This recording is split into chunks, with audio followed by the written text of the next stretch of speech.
इसी प्रकार से परम पावन जी के श्रीमुख से निरंतर भगवान बुद्ध के अमृत वचनों को सुनने के लिए परम पावन जी के आधिकारिक यूट्यूब चैनल को सब्सक्राइब करें और बेल आइकन को जरूर दबाएं। माता महामाया का, लेकिन अभी कोई पुत्र नहीं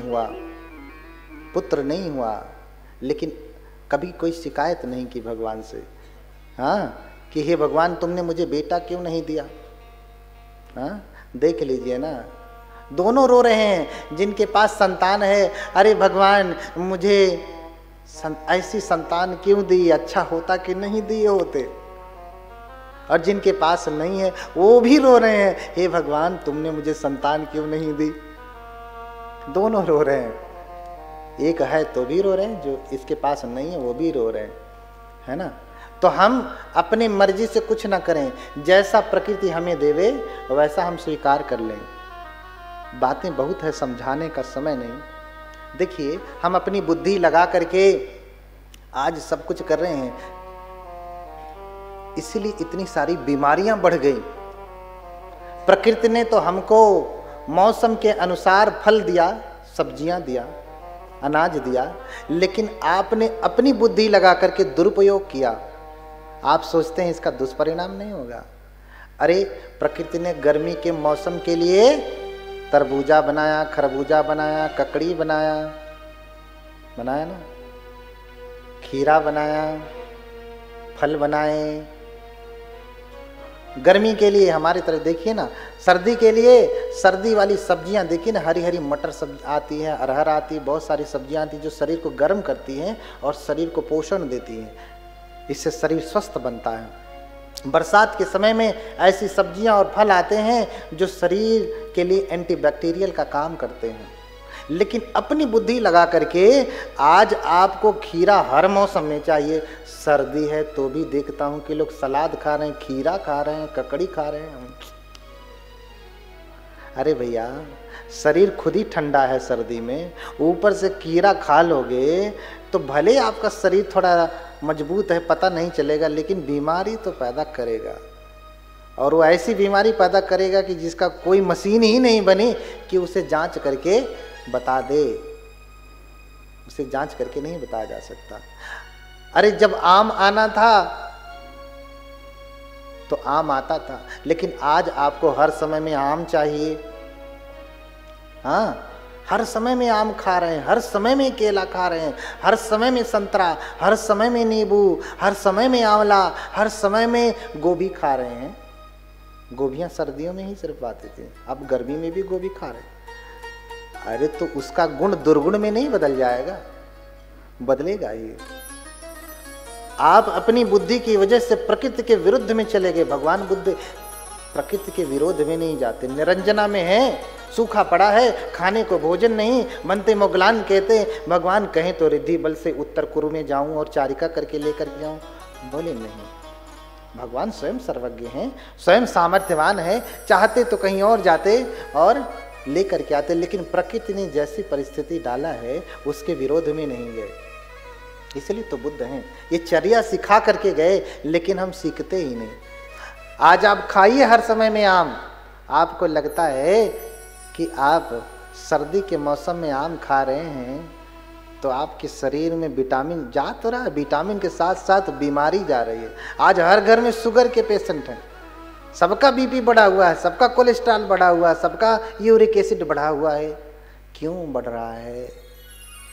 क्योंकि आपका भोजन दूषित हो गया, क्योंकि आपने अपनी बुद्धि लगा करके प्रकृति के विरोध में चलना शुरू कर दिया। इसलिए जो प्रकृति देती है ना वो स्वीकार करें। प्रकृति ने आपको पुत्र दिया है ना तो खुश रहिए, नहीं दिया है तो रोइए मत कि हे भगवान एक दे दीजिए।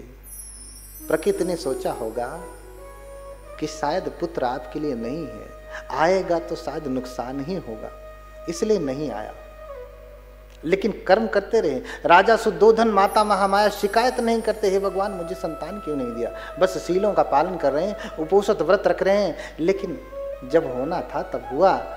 गर्भ में बच्चा आया ही। कहते हैं कि माता उपोषित रखती हैं, व्रत का पालन करती हैं, और उत्तराषाढ़ नक्षत्र में वो जाकर के बिस्तर पे लेट जाती हैं अपने कमरे में और सोती हैं।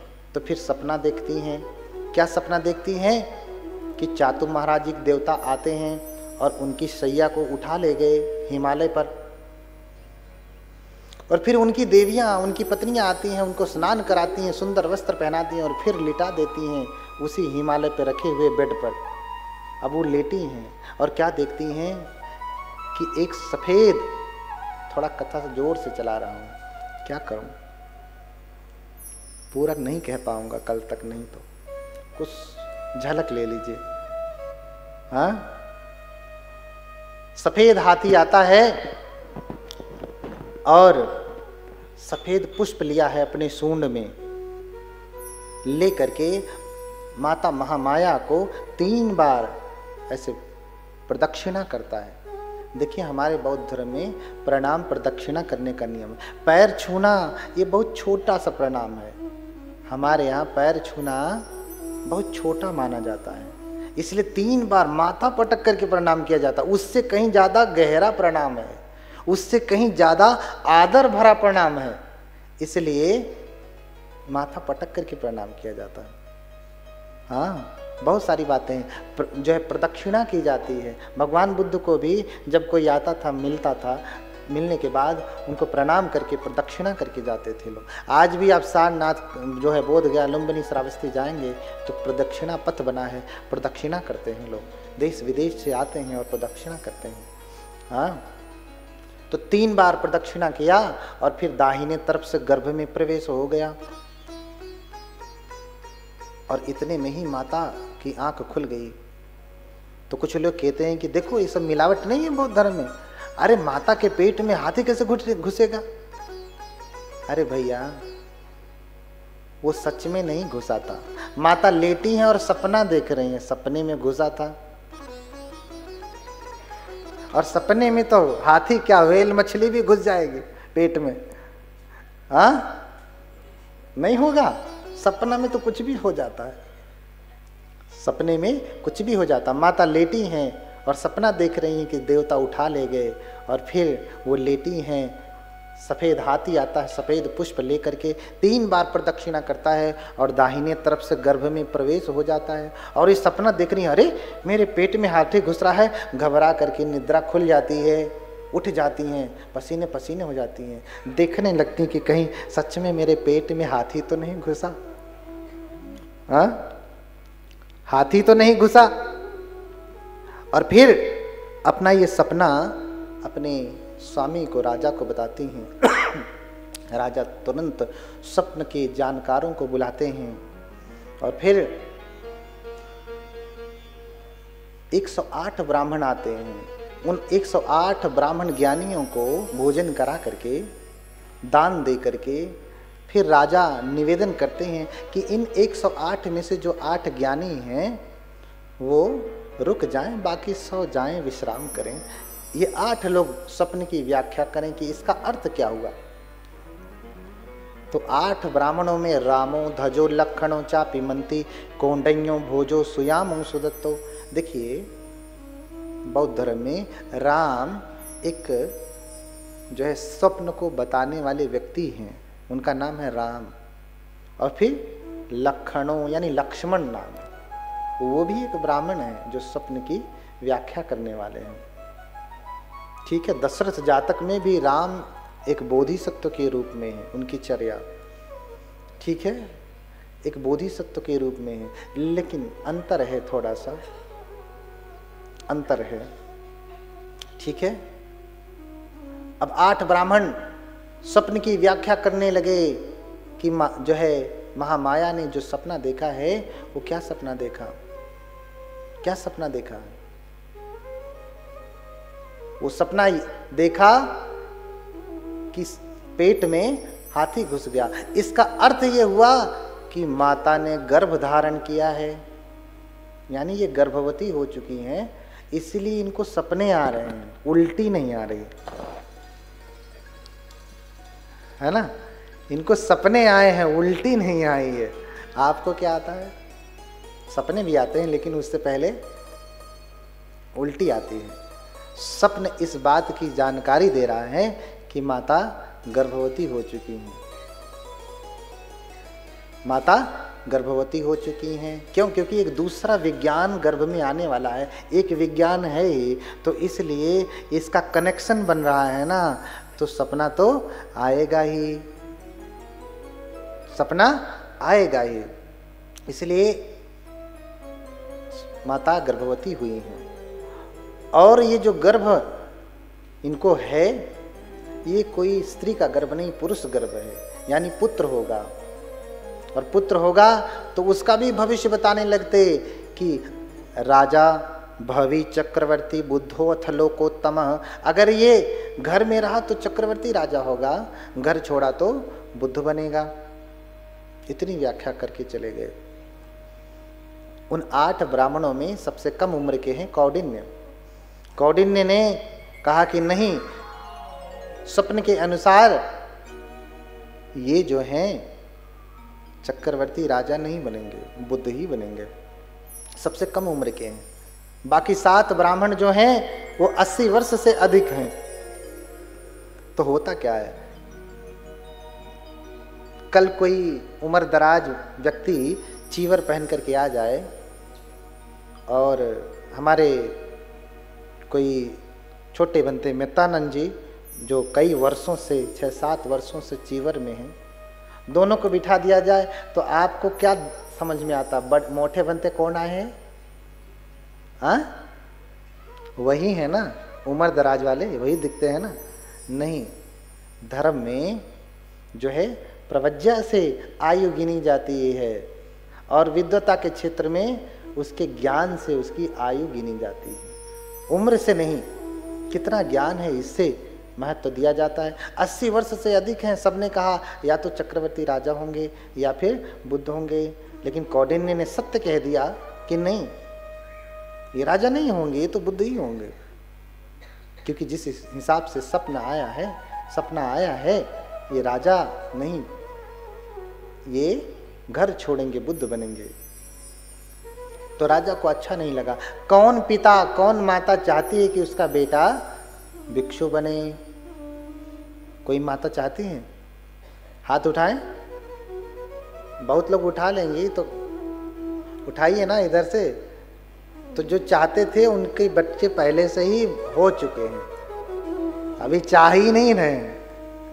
हाँ, जिन्होंने चाहा उनके बच्चों ने घर छोड़ दिया है, वो हैं। हाँ, हो सकता है किसी ने कल ही चाहा हो या अभी अभी चाहा, तो समय लगेगा। हाँ, लेकिन कहें कि हम 5 सालों से चाहते हैं हमारा बेटा बनते बने, तो अब तक बन जाना चाहिए था, बहुत विलंब हो गया। हाँ, राजा हैं, राजा के पास इतनी बड़ी प्रॉपर्टी है, इतनी बड़ी संपदा है, कौन संभालेगा? उसके पास तो कारण भी है कि कोई घर छोड़ने वाला ना हो, राजा ही हो, राजपाट संभाले। इसलिए उन्हें अच्छा नहीं लगा कि ये कम उम्र का जो है ब्राह्मण कहता है कि बुद्ध बनेंगे।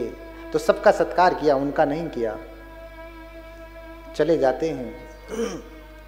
और फिर 7 ब्राह्मण जो हैं उन्हीं से पूछते हैं कि अच्छा, 2 कारण आपने बताया कि बुद्ध बनेंगे या चक्रवर्ती घर छोड़ देंगे, बुद्ध बन जाएंगे, तो क्या कारण होगा जिसकी वजह से ये घर छोड़ देंगे? उस कारण को बता दीजिए, निवारण बता दीजिए, और फिर हम पहले ही कर देंगे, ये घर छोड़ेंगे ही नहीं, तो बुद्ध कहाँ से बनेंगे? तो सभी ज्ञानी ब्राह्मण जो स्वयं सन्यासी हैं वो कहते हैं, राजन, इनके सुख भोग की, भोग विलास की इतनी सुविधा कर दो कि उसी में लीन रहे, घर छोड़ करके जाए ही ना। वो स्वयं सब सन्यासी हैं, गृह त्यागी हैं। वो ये कह रहे हैं कि इनको इतना सुख भोग दो, काम भोग दो कि ये घर ही न छोड़े। ऐसा कह करके वो अपने ऊपर ही प्रश्न ले रहे हैं कि यानी तुम सभी जो सन्यासी हो, घर छोड़े हो, तुम्हें काम भोग नहीं मिला, टुटवा रहे थे इसलिए घर छोड़ दिया, कुछ मिला नहीं। हाँ, तो यही गलत हो गया। दूसरी बात, काम भोग करने वाला व्यक्ति चक्रवर्ती राजा, क्या राजा भी ठीक से नहीं हो पाएगा? जो शराब पीने में लत जो है लगा है, स्त्री के भोग विलास में लगा है, वो राजा बन पाएगा? नहीं। उसके लिए तो बड़ा पराक्रम करना पड़ता है। दोनों प्रकार से बातें गलत हैं, लेकिन होता है ना कि लोग अपना सत्य सुनना चाहते, जो उनके मन में वो सुनेंगे तो उन्हें अच्छा लगेगा कि हाँ ये सही कह रहे हैं, तो उसमें कोई तर्क वितर्क नहीं। तो राजा को अच्छा लगा और सभी ब्राह्मण चले जाते हैं। इधर माता उनको 9 महीने ठीक से रखती हैं, 10 महीने ठीक से रखती हैं। तो बोधिसत्व जो है 9 महीने में नहीं जन्म लेते हैं, 10 महीने के बाद जन्म लेते हैं। तो 9 महीने बड़े अच्छे से रखा, सारे नियमों का पालन किया जो मैंने बताया, इससे कहीं ज़्यादा बहुत कुछ बता नहीं पाया। और जब 10 महीना पूरा हो गया तो 10 मासावसानम ही रइयो देवी कथेसितम मह्यम याति घरम देवम गंतुम इच्छामहमिति।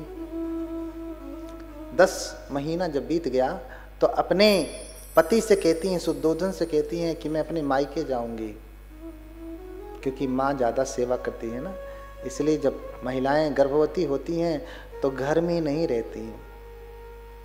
कहाँ जाती हैं? माँ के पास जाती हैं, अपनी असली जो जन्म देने वाली माता है उसके पास जाती हैं, क्योंकि वही पीड़ा समझ सकती है।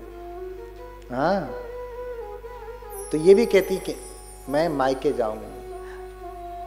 ये तो आज का विषय है, उनके पास तो सास थी ही नहीं, माँ थी ही नहीं, इसलिए भी वो जा रही थी कि हमारी माँ जो है, जो देवदह में है, वो हमारे ध्यान रखेंगी।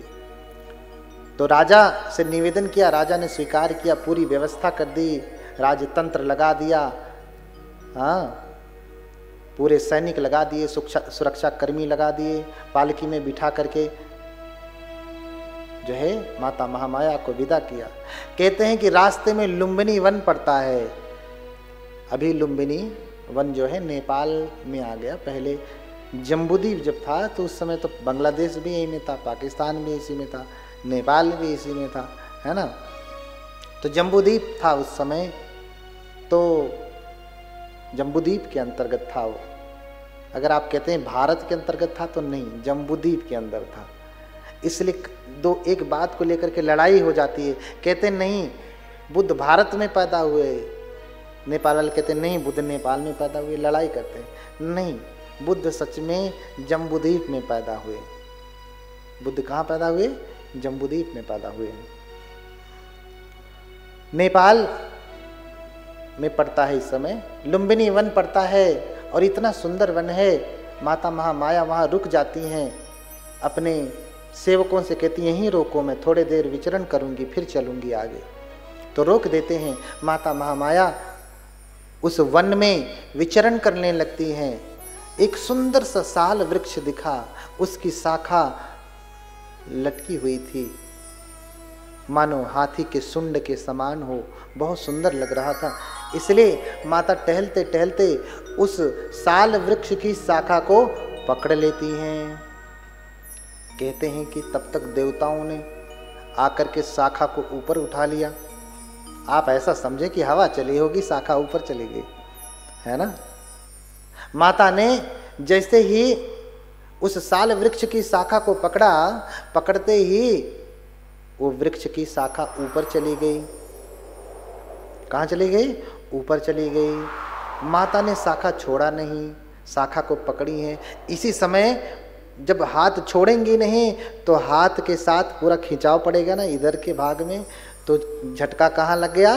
गर्भ में, पेट में झटका लगा और फिर प्रसव वेदना शुरू हो गई। माता अभी हाथ से पकड़ी हैं, छोड़ी नहीं, उसी समय पीड़ा होने लगी, प्रसव पीड़ा होने लगी। दासियों ने तुरंत कपड़े का घेरा बना लिया, कनात घेर लिया और माता खड़ी हैं। खड़े खड़े ही कहते हैं इतने समय में खड़े खड़े कनात घिरा, पीड़ा हुई, कनात गिरा और खड़े खड़े माता ने अपने पुत्र को जन्म दे दिया। बोलिए भगवान बुद्ध की।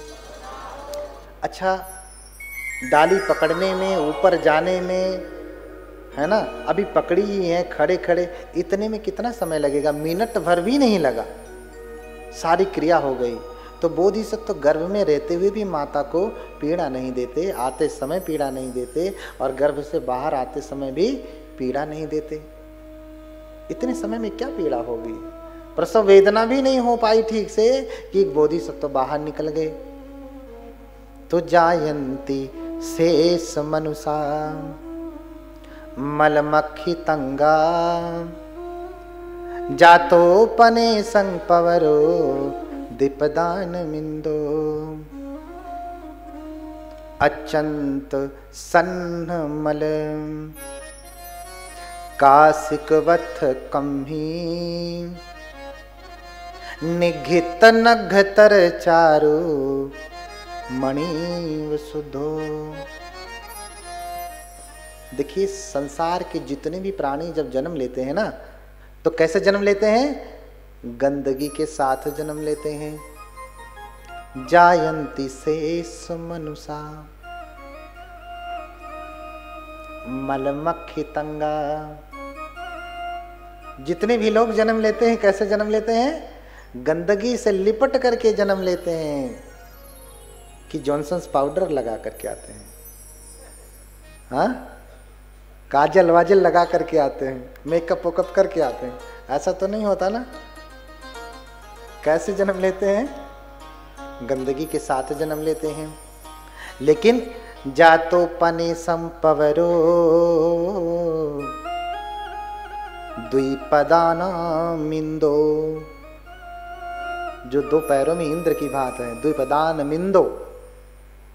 हाँ हाँ, जिनके पैर सबके द्वारा पूजित हैं।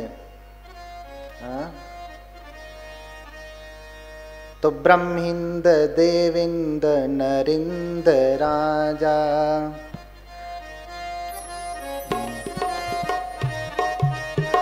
ब्रह्मिंद देविंद नरिंद राजा,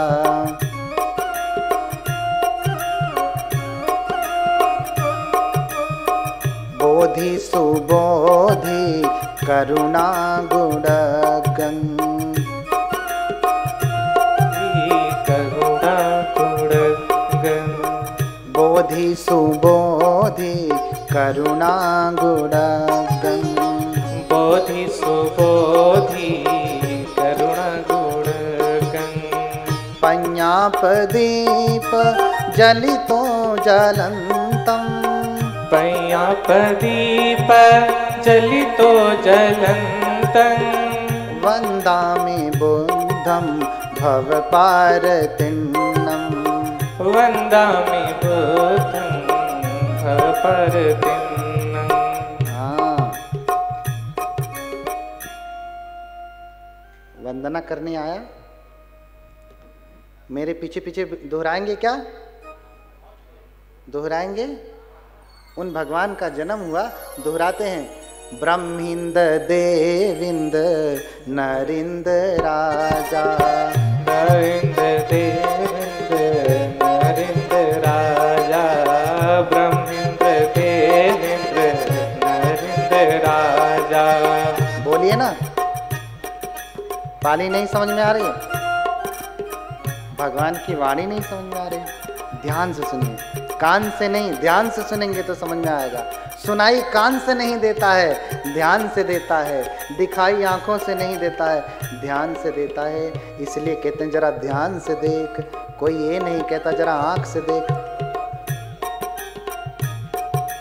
हाँ,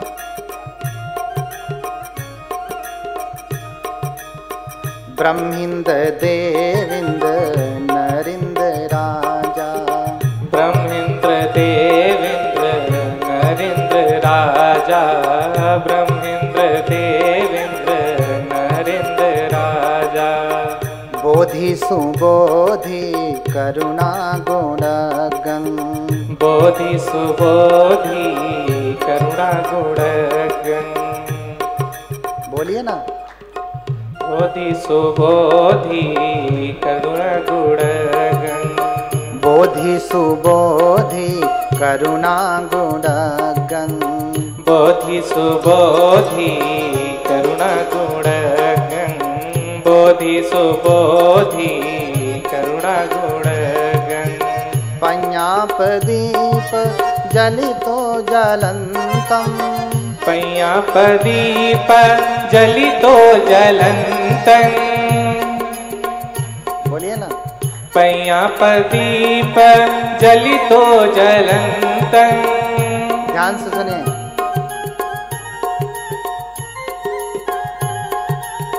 पैया प्रदीप जलितो जलंतम। पैया प्रदीप जलितो जलंतन। वंदामि बुद्धं भवपारतिन्नम। वंदामि बुद्धं भवपारतिन्नम। ये तो बोल सकते हैं ना। वंदामि बुद्धं भवपारतिन्नम। बोलिए ना।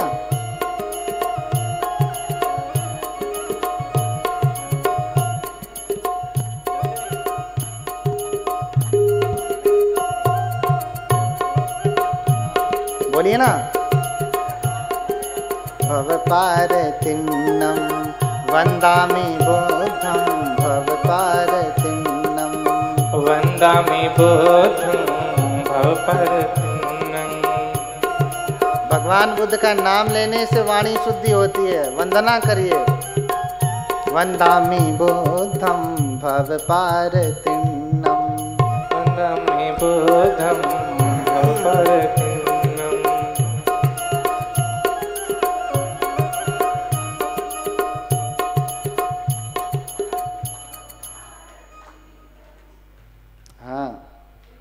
वंदामि बुद्धं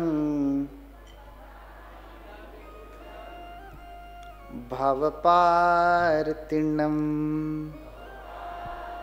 आज उनका जन्म हो गया तो सभी तो गंदगी के साथ जन्म लेते हैं, लेकिन ये गंदगी के साथ जन्म नहीं लेते। क्यों? क्योंकि ब्रह्मिंद देविंद नरिंद राजा, ये तो राजा है ना, ब्रह्मा से भी बड़े हैं, इंद्र से भी बड़े हैं। इससे बड़ा कौन होता है? हाँ, बोधि सुबोधि करुणा गुणगं। समझ रहे ना? बोधि सुबोधि और करुणा आदि गुणों में अग्र हैं। उनके जैसा कारुणिक आज तक कोई नहीं हुआ, इसलिए उनको कहा गया महाकारुणिक। आज उनका जन्म हो रहा है। पंजापदीप जलितो जलंतं। हाँ? तो जिन्होंने प्रज्ञा का दीप जलाया, ज्ञान का दीप जलाया, बोधि का, बुद्धत्व का दीप जलाया, जो बुद्ध हुए, ऐसे बुद्ध को वंदामि बुद्धं भवपारतिन्नम।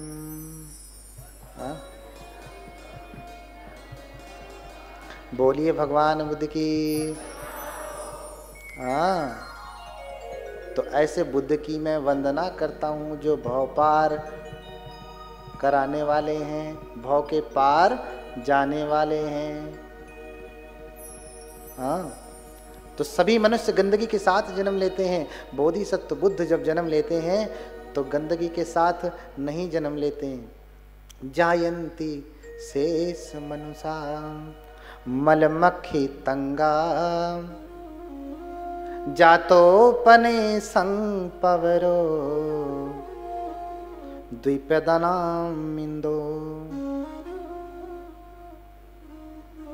लेकिन ये जो दो पैरों में अग्र हैं, जो दो पैर वाले हैं, ये कैसे जन्म लेते हैं? एकदम अचंत सन्नमल कासिकवथ कम ही निघित नघतर चारु मणि शुद्धो। बोलिए भगवान बुद्ध की। जैसे काशी का वस्त्र आज भी सबसे बढ़िया वस्त्र किसका माना जाता है? काशी का, बनारस का। सबसे बढ़िया साड़ी कहाँ की है? पहले से वहां का वस्त्र बहुत ही फेमस है।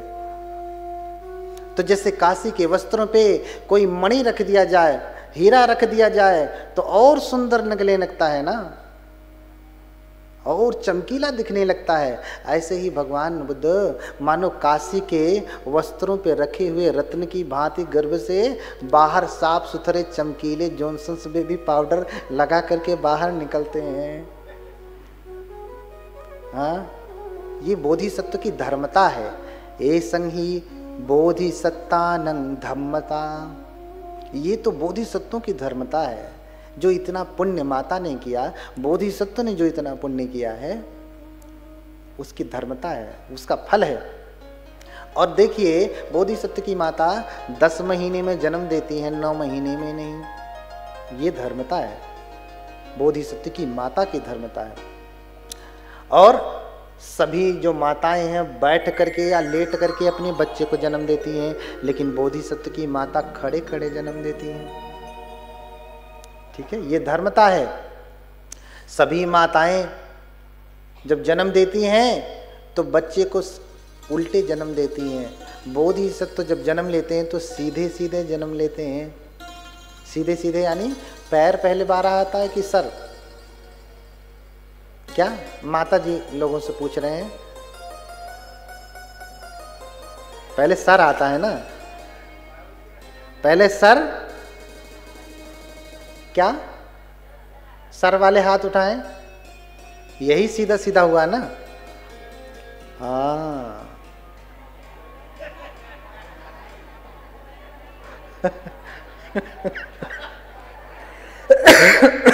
बोलिए भगवान बुद्ध की।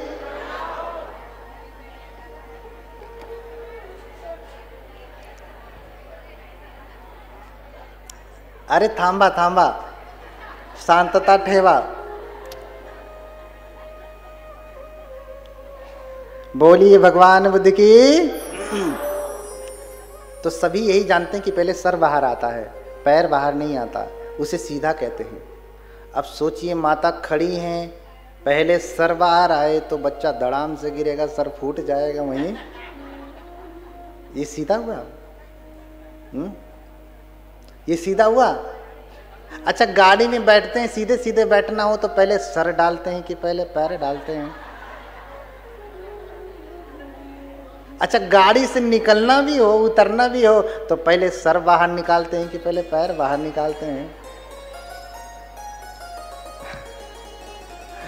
घर में से बाहर निकलते हैं तो पहले सर बाहर निकालते हैं कि पैर बाहर निकालते हैं? हा?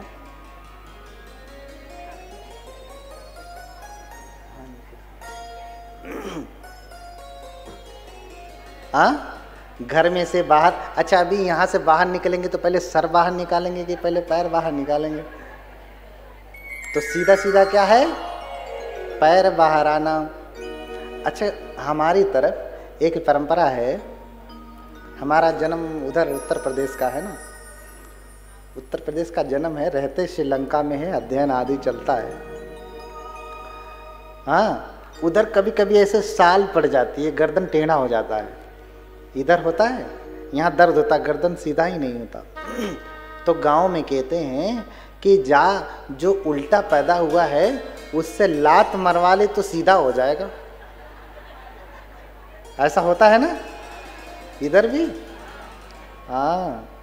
अच्छा, आप सोचिए, जो स्वयं उल्टा है,